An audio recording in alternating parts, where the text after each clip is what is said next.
She at one point, Sinema at one point promoted an event featuring a lawyer convicted of being a lawyer for terrorists.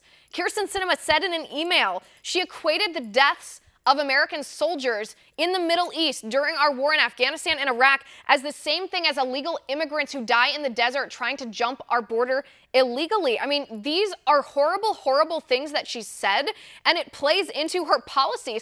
It's not someone with good judgment. It's someone really, really on the left. I don't understand why people in the Democratic Party are still trying to paint her as a centrist. Why don't they just say, really, she's not a good candidate to represent our values. Let's get someone in there who's better than her.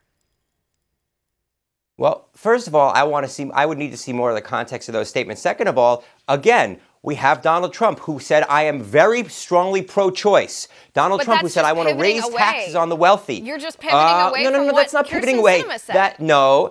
What I'm telling you is that people change, apparently, over time. Kyrsten Sinema has moved to the center. Donald Trump has gone from being some kind of all-over-the-place person to now being a down-the-line conservative. Republicans make a decision about who their candidates are based on what they say and what they do now and maybe in the very recent past. All you did was brush Sinema has that a record off. in Congress.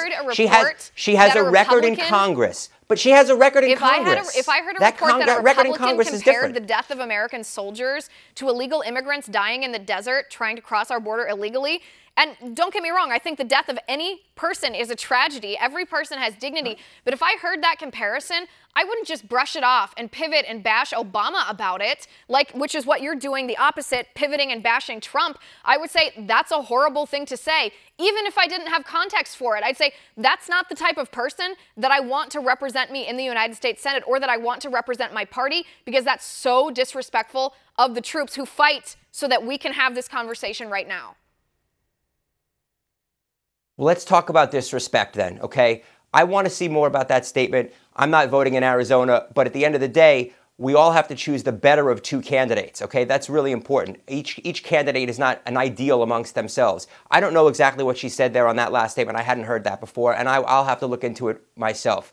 Having said that, we have a candidate who has a record in Congress, two candidates who have a record in Congress. We have one, McSally, who is not honest about who is not even honest enough to say whether she voted for President Trump in 2016.